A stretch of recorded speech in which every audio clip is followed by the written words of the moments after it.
ये 5 ऐसी आदतें जो आपकी ज़िंदगी संवार भी सकती हैं और बर्बाद भी कर सकती हैं। आदतें मकड़ी की जाले की तरह होती हैं, जो इनमें एक बार फंस जाए वो उसमें ही तड़प तड़प कर दम तोड़ देता है। एक बात हमेशा याद रखना, चाहे आपके अंदर कितनी अच्छी आदतें हों, लेकिन एक बुरी आदत आपकी अच्छी आदतों पर पानी फेर सकती हैं। तो चलिए जानते हैं 5 ऐसी आदतें जिनको जानना आपके लिए बहुत ज़रूरी है। नंबर 1, काम टालने की आदत। सबसे पहली और सबसे इम्पोर्टेंट आदत जो कि हर इंसान के अंदर होती है, काम को टालने की आदत। लेकिन ये आदत बिल्कुल नहीं होनी चाहिए। बहुत लोगों के अंदर ये आदत होती है कि वो आज के काम को भी कल पर टालते रहते हैं। आप अपने आप से एक सवाल कीजिए कि दिन में कितने कामों को टालते हैं। कई बार आप ये सोचते हैं कि बस इस काम को अभी कर लूँगा, पर आप उस काम को टाल देते हैं, कल पर छोड़ देते हैं। फिर आप अपने आप पर अफसोस करते हैं कि ये काम मुझसे समय पर क्यों नहीं हुआ। लेकिन सफल व्यक्ति अगर किसी काम की शुरुआत करते हैं तो वो टाइम से पहले उसे खत्म कर लेते हैं, इसीलिए वो सफल होते हैं। नंबर 2, लेट उठने की आदत।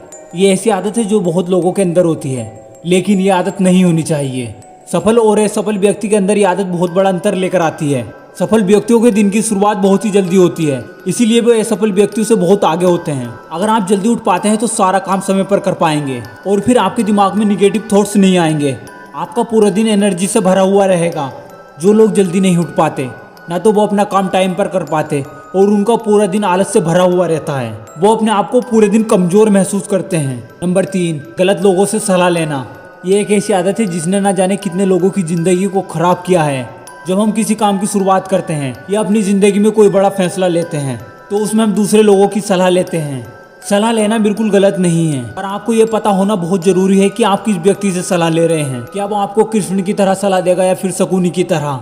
नंबर 4, हार मानने की आदत। ये आदत बहुत लोगों के अंदर होती है, जिस कारण वो अपनी ज़िंदगी में सफल नहीं हो पाते, अपनी ज़िंदगी में कुछ बड़ा नहीं बन पाते। आप किसी काम को शुरू तो कर लेते हैं, लेकिन थोड़े दिनों बाद गिव अप कर लेते हैं, हार मान जाते हैं। जबकि एक सफल व्यक्ति का एटीट्यूड होता है नेवर गिव अप का। वो कभी हार नहीं मानता। अगर उन्होंने किसी काम को अपने हाथ में ले लिया, जब तक वो उस काम को पूरा नहीं करेंगे तब तक वो हार नहीं मानते। नंबर 5, नकारात्मक सोचने की आदत। हर किसी की ज़िंदगी में बुरी और अच्छी दोनों बातें होती हैं, पर कुछ इंसान ऐसे होते हैं जो हमेशा गलत ही सोचते रहते हैं। अच्छी बातों के बारे में ना सोचते हुए गलत बातों के बारे में ज़्यादा सोचते रहते हैं। अगर आप अपनी ज़िंदगी में कुछ बड़ा करना चाहते हैं, कुछ बनना चाहते हैं, तो आपको निगेटिव बातों को सोचना छोड़ना पड़ेगा, बल्कि हमेशा पॉजिटिव रहना पड़ेगा, पॉजिटिव बातों को सोचना पड़ेगा।